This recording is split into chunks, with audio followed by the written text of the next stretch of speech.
오늘은 종려주일입니다. 부활주일 바로 전주일을 우리가 종려주일이라고 하죠. 예수님께서 사람들의 죄를 대속하기 위해서 십자가에서 고난을 당하시기 며칠 전에 나귀 새끼를 타고 예루살렘 성에 입성하신 것을 기념하는 날입니다. 사람들이 종려나무 가지를 가지고 맞이했기 때문에 종려주일이라고 말합니다. 참고로 본문에 보면 종려나무 가지라는 말이 나오지 않습니다. 마태복음인데 마가복음에도 그냥 나뭇가지라고 나와요. 누가복음도 마찬가지입니다. 그런데 어떻게 종려나무 가지인 줄 알까요? 제가 특별히 계시받아서 그렇다기보다 요한복음에 나옵니다. 요한복음 12장 13절에 예수님께서는 이제 이 세상에 오신 가장 중요한 사명, 십자가를 지는 사명을 감당하기 위해서 예루살렘 성에 입성하셨습니다.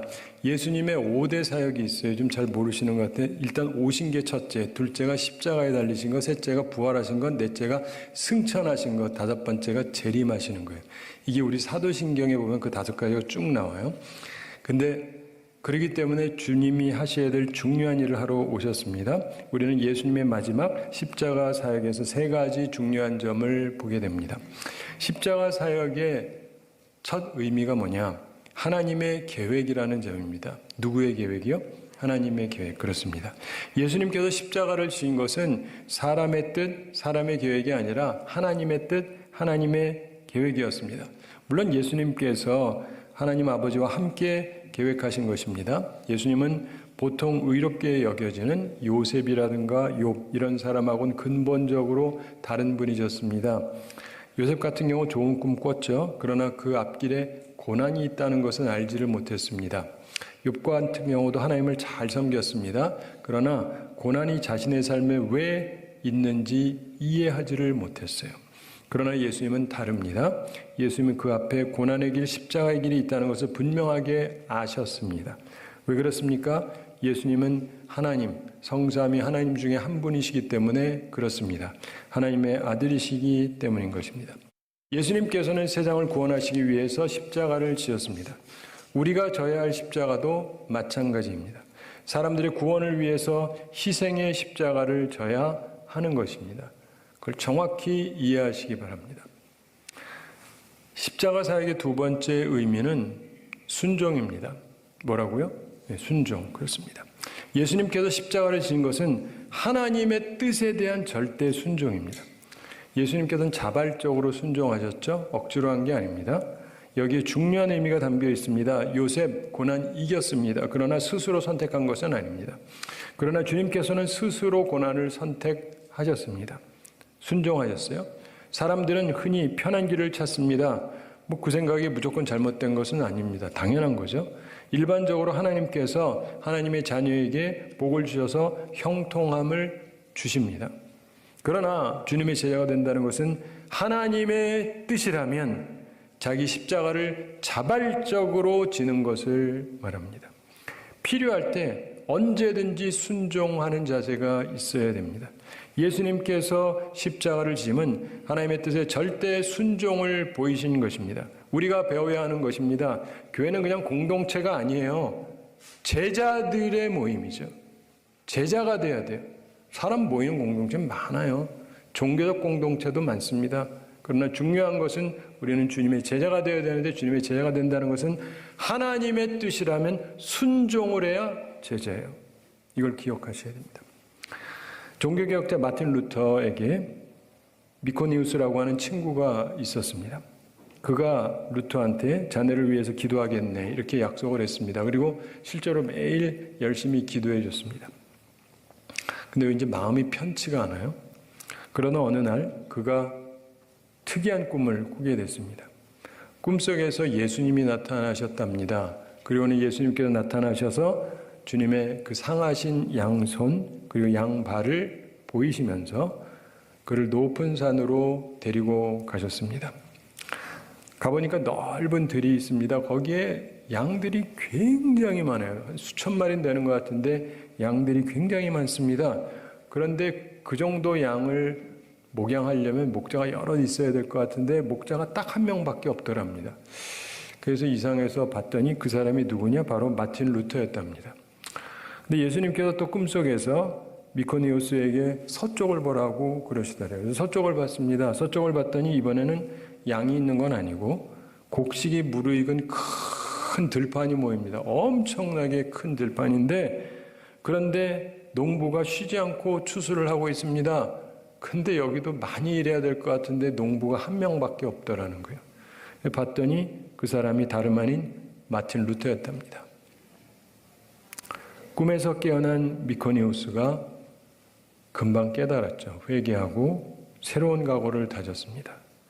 기도만 하는 것이 아니라 목자요 추수꾼으로 일하는 마틴 루터를 도와서 함께 일하기로 작정했습니다. 사랑하는 성도 여러분, 기도해야 돼요. 그런데 기도만 하시면 안 돼요. 예수님이 겟세마네 동산에서 기도만 하셨죠? 답이 없으시니까 십자가 지셨잖아요. 십자가를 지셨잖아요. 그러니까 우리가 구원을 받지. 그렇죠? 기도만 하셔가지고 뭐 우리가 구원을 얻겠습니까? 하나님의 계획이 이루어지려면 계획을 실천하는 순종의 사람들이 필요한 거예요. 예수님께서 그것을 보이시고 너희는 제자가 되라고 하신 거예요.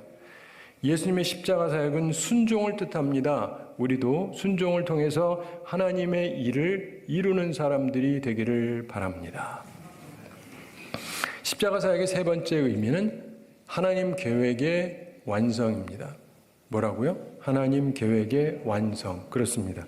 내 계획이 아니고 사람의 계획이 아니라 하나님의 계획, 이것을 완성하는 것입니다. 하나님의 계획은 생명을 주는 것입니다. 십자가를 통해서 우리에게 생명이 주어졌다는 거 아시죠? 영원한 생명, 영생이 주어졌습니다. 그래서 하나님의 계획을 완성하게 된 것입니다. 하나님께서 우리한테 원하시는 고난은 결코 고생을 위한 고생이 아니에요. 제발 고생을 위한 고생하지 마세요. 하나님의 뜻이 아니라니까요. 쓸데없는 고생하는 게 하나님의 뜻 아닙니다. 파괴적인 결과를 위한 것도 아닙니다. 생명을 주기 위해서 꼭 필요한 고난을 하나님이 원하시는 거예요. 죄를 부수고 우리의 생명을 주기 위한 것입니다. 예수님의 참된 제자가 되면 남에게 유익을 주는 하나님의 계획을 완성하는 삶을 살게 됩니다. 나도 괴롭고 남도 괴롭히고 그런 고난이 아니라 내가 먼저 희생함으로 남에게 유익을 주는 삶을 살게 되는 것입니다. 물론 기초적으로 승승전략, 윈윈 스트래티지가 좋겠죠. 그러나 하나님의 계획의 완성을 위해서 먼저 희생하는 사람이 필요합니다. 우리가 그런 일에 부름을 받은 것입니다. 그런데 바로 그렇게 한 다음에 하나님께서 부활의 영광으로 갚아주시는 것입니다. 세계 제2차 대전 당시에 일본이 태국의 콰이강에다가 수송을 위한 중요한 철도 건설 작업을 했습니다. 이 교량 건설을 할 때 수많은 연합군 포로들을 사용했죠. 근데 이와 관련해서 영화까지 제작이 됐습니다. 옛날에 만들어졌었죠. 한 번은 다리 건설에 사용하는 중요한 공구가 없어졌습니다. 일본군은 연합군 포로들이 일부러 그렇게 했다고 생각을 했습니다. 그래야 일이 지연이 되거든요. 그래서 모든 포로를 다 나오라고 모아놓고 기관총으로 위협했습니다. 시간 없는데 이 공구 빨리 내놓지 않으면 너희들 전부 죽여버리겠다. 그랬어요. 연합군 포로들이 당황했습니다. 어느 누구도 그런 일을 하지 않았거든요. 어디 있는지 아무도 몰라요. 근데 일본군들이 지금 흥분해 있고 이 사람들의 말을 안 믿는 거예요. 그래야지 조금 후면 일본 군인들이 실제로 총을 쏴서 다 죽일 것임에 틀림이 없습니다. 큰일 났잖아요. 그때 한 영국 군인이 일어났습니다. 자기가 갖다 버렸다는 거예요. 그러니까 어디 갖다 버렸냐? 안 가르쳐 준대요. 밝혀줄 수 없다. 이 앞으로 나와라. 그리고는 기관총으로 난사해 버렸습니다. 이런 놈은 이렇게 죽인다. 그 영국 군인은 온몸이 벌집처럼 뚫어지면서 피를 토하면서 죽었습니다. 그런데 며칠 후에 그 연장이 발견이 됐어요. 누가 감추거나 갖다 버린 게 아니에요. 단지 미처 찾지 못했던 장소에서 발견된 것입니다. 그 영국 군인은 모든 전우를 살리기 위해서 영웅적인 희생을 했던 것입니다. 생명을 살리는 죽음이었던 것입니다. 사랑하는 성도 여러분, 우리는 모두 고난을 싫어하고 두려워합니다. 그러나 희생 없이 구원이 없어요. 그래서 예수님께서 하나님의 뜻인 구원을 이루기 위해서 예정된 십자가의 고난을 자발적으로 택하셨고 우리에게 생명을 주셨습니다. 예수님께서는 우리를 사랑하셔서 십자가에서 죽어 주셨습니다. 우리의 죄값을 치루어 주셨습니다. 그래서 우리에게 생명을 주려고 하는 하나님의 계획이 완성이 된 것입니다. 테텔레스타이, 다 이루었다. 이게 뭐냐면요, I paid it all, 돈 다 갚았다 이 얘기예요. 생명값을 다 치렀다 이 얘기입니다. 예수님께서 그렇게 죽어 주셨습니다. 이제 우리는 예수님을 영접하기만 하면 되는 거예요. 그러면 하나님의 자녀가 되고 죄 용서함을 받고 영원한 생명을 얻을 수 있는 것입니다. 그런데 예수님께서 오셨지만 모든 사람이 영접한 것은 아닙니다. 예수님을 영접하는 자, 곧 그 이름을 믿는 자들에게는 하나님의 자녀가 되는 권세를 주신다고 요한복음 1장 12절에서 말씀했습니다. 그리고 은혜와 진리로 충만한 하나님의 영광을 보게 됩니다. 오늘 본문을 보면 예수님을 영접하는 자에게 주어지는 세 가지 은총을 보게 됩니다.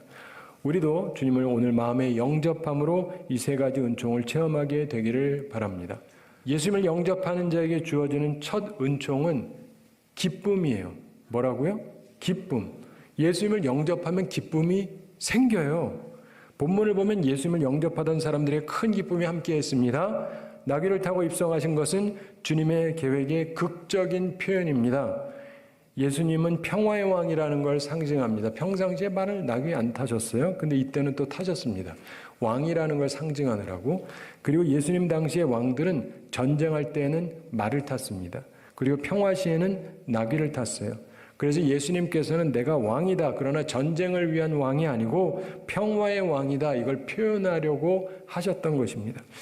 평화의 왕으로 입성하시는 예수님을 영접하는 사람들의 마음에는 기쁨이 있었습니다.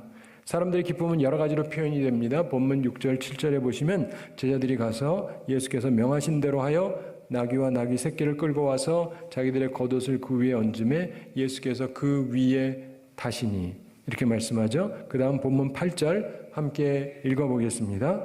무리의 대다수는 그들의 겉옷을 길에 펴고 다른 이들은 나뭇가지를 베어 길에 펴고. 아멘. 이건 대단한 환영을 표현하는 것입니다. 사랑하는 성도들은 내 옷을 깔고 가시라고 겉옷을 땅바닥에 깔아 놓으시겠습니까? 기쁨이 있지만 자발적으로 자기 옷을 깔아놓는 것은 흔히 하는 일이 아닙니다. 어떤 사람들은 나뭇가지를 베어서 길에 폈다고 말씀합니다. 그러면서 예수님을 중심으로 앞으로 가는 사람들, 뒤에서 따라오는 사람들이 큰 무리가 되어서 소리를 지릅니다. 9절 함께 읽어보겠습니다. 앞에서 가고 뒤에서 따르는 무리가 소리 높여 이르되 호산나 다윗의 자손이여 찬송하리로다. 주의 이름으로 오시는 이여 가장 높은 곳에서 호산나 하더라. 아멘. 호산나는 우리를 구원하소서 이런 뜻이거든요. 사람이 이렇게 소리 지르는 것은 큰 기쁨을 표현하는 것입니다. 다윗의 자손 왕으로 오셨다. 우리를 구원할 뿐이다. 이런 얘기입니다. 예수님을 영접하는 사람들의 마음에 기쁨이 있었습니다. 항상 그래요. 예수님을 영접하는 사람의 마음에는 기쁨이 있어요. 그러나 교회를 다니고 직위가 있고 장로가 되고 제사장이 되고 목사가 돼도 주님을 영접하지 않는 사람의 마음에는 기쁨이 없습니다. 꼭 기쁨을 소유하시게 되기를 바랍니다. 예수님을 영접하는 자에게 주어지는 두 번째 은총은 회복입니다. 뭐라고요? 네, 회복. 그렇습니다. 영성이 회복돼요. 경건함이 회복이 되어지고 하나님과의 교제가 회복되어지고 바른 길로의 회복을 말씀하는데 예수님께서 성전에 들어가셔서 매우 중요한 일을 하십니다. 바로 성전을 정화하는 일을 한다 이렇게 말씀을 합니다. 본문 12절 13절에 보시면 이런 말씀이 나오죠. 예수께서 성전에 들어가사 성전 안에서 매매하는 모든 사람들을 내어 쫓으시며 돈 바꾸는 사람들의 상과 비둘기 파는 사람들의 의자를 둘러 엎으시고 그들에게 이르시되 기록된 바 내 집은 기도하는 집이라 일컬음을 받으리라 하였거늘 너희는 강도의 소굴을 만드는도다 하시니라. 아멘. 자, 이 말씀에서 본문 12절에 보면 예수님께서 성전에 들어가셔서 성전 안에서 매매하는 모든 사람들을 내쫓으셨습니다. 돈 바꾸는 사람들의 상과 비둘기 파는 사람들의 의자를 둘러 엎으셨고요. 그리고 말씀합니다. 13절 말씀 함께 읽어보겠습니다. 그들에게 이르시되 기록된 바 내 집은 기도하는 집이라 일컬음을 받으리라 하였거늘 너희는 강도의 소굴을 만드는도다 하시니라. 아멘. 예수님께서 성전에서 매매하는 모든 자를 내어 쫓으십니다. 매매하던 사람들은 크게 두 종류가 있었다고 표현이 되고 있습니다. 돈 바꾸는 사람들 그리고 짐승을 파는 사람들이었습니다. 예수님께서 이들을 쫓아내신 데는 이유가 있습니다. 우선 돈 바꾸는 사람들이 있었습니다. 유대 남자들이 매년 반세겔의 성전세를 내야 됐습니다. 근데 돈 바꿔주는 사람이 있어서 성전 반세겔을 바꾸어졌어요. 우리로 치면 우리나라 돈으로 헌금을 못해요. 교회 와서 교회 돈으로 바꿔야 됐거든요. 그러면 거기에 딱 맞춰서 바꿔주면 되는데 문제는 돈을 바꿀 때 바꾸는 대가로 교환 요금을 요구했습니다. 그것으로 부당한 이익을 냈습니다. 두 번째 종류의 사람들은 짐승을 파는 사람들입니다. 희생제물은 흠없는 제물을 드려야 되거든요. 그것을 구입하려는 사람들에게 역시 고가에 판매를 해서 또 부당한 이익을 남겼습니다. 근데 주님께서 특별히 비둘기 파는 사람들의 의자를 둘러 엎으셨다 이렇게 되어 있습니다. 이유가 있습니다. 교회에 오면은요, 보통 사람, 경제적으로 보통 사람이 있고 부자가 있고 가난한 사람이 있습니다. 맞죠? 있어요. 세 종류가 있습니다. 보통 사람은 양으로 드려요. 부자는 뭘로 드려요? 소로 드려야 돼요. 가난한 사람은 비둘기. 부자 헌금 많이 하셔야 돼요. 그 목사가 이상한 소리 한다. 많이 하는 게 정상이에요. 하나님은 많이 안 하면 부자인데 왜 헌금을 안 해? 근데 가난한 사람은요, 적게 하는 게 맞아요. 돈이 없는데 어떻게? 이게 하나님이 말씀하시는 거예요. 그런데 여러분, 남들은 양으로도 하고 소로도 하는데, 그런데 나는 비둘기로 하는 이유가 뭐예요? 돈이 없으니까 그렇죠. 돈이 없으니까. 안 그래도 돈이 없어가지고 모양도 안 나는데, 근데 여기에다가요, 값을 붙이는데 2배, 3배가 아니에요. 그 당시에 막 10배, 20배를 붙인 거예요. 근데 이걸 안 하면 예배를 드릴 수가 없잖아요. 그때 이 가난한 사람들의 심정이 어떻겠어요? 안 그래도 내가 돈이 없어서 그런데 교회를 왔더니 완전 뒤집어 씌우는데 왜 예수님이 둘러 엎으신지 아시겠죠? 해도 너무한 거니까. 여러분, 성전은 무엇하는 곳입니까? 기도하는 곳입니다. 근데 기도하는 집이라는 건 그저 와가지고 기도 행위만 한다는 뜻이 아니에요. 이것은 신령과 진정으로 예배해야 된다. 그 주님 말씀처럼 참된 신앙의 모습이 있어야 된다, 이런 뜻입니다. 주님께서는 성전을 정결케 하심으로 이스라엘의 가장 중요한 문제를 지적하신 거예요. 바른 길로 회복되라고 가르치신 것입니다. 사랑하는 성도 여러분, 여러분에게 이곳 성전은 무엇하는 곳입니까? 사람 만나는 장소입니까? 오늘날 많은 사람들이 성전을 존중하지를 않습니다. 우리 주님께서는 인간들이 정당하다고 믿는 잘못된 관습을 지적하셨습니다. 주님을 영접하는 자에게는 그래서 회복의 역사가 일어나는 거예요. 영성이, 경건함이 회복이 되고 하나님과의 참된 교제가 회복이 되어지고 바른 길로 회복이 되어지는 것입니다. 사랑하는 성도 여러분, 예수님께서는 본문을 통해서 주님께서 오신 이유를 정확하게 보이셨습니다. 주님께서는 정결케 하기 위해서 오신 거예요. 잡초 많이 키워서 득이 될 게 없습니다. 우리가 예배드리는 이곳 성전을, 그리고 우리의 마음의 성전을 이제 거룩하게 정결하게 만드셔야 됩니다. 바라기는 오늘 다시금 주님을 우리의 진정한 왕으로 모셔서 우리 안에 진정한 영성의 회복, 하나님과의 교제의 회복, 바른 길로의 회복이 있게 되기를 바랍니다. 예수님을 영접하는 자에게 주어지는 세 번째 은총이 있습니다. 온전함입니다. 뭐라고요? 온전함. 그렇습니다. 우리의 결함이 온전함을 얻게 됩니다. 오늘 보면 14절 말씀 함께 읽어보겠습니다. 맹인과 저는 자들이 성전에서 예수께 나옴에 고쳐주시니. 아멘. 자, 맹인, 앞을 못 보는 사람이 주님께서 치료해 주셔서 볼 수 있게 됩니다. 온전해지는 것이죠. 그리고 저는 사람들이 오니까 고쳐주셔서 온전한 다리로 걷게 되었습니다. 온전함을 주셨습니다. 예수님을 영접하는 자들 중에 결함이 있는 자들을 예수님께서 온전하게 만들어 주셨습니다.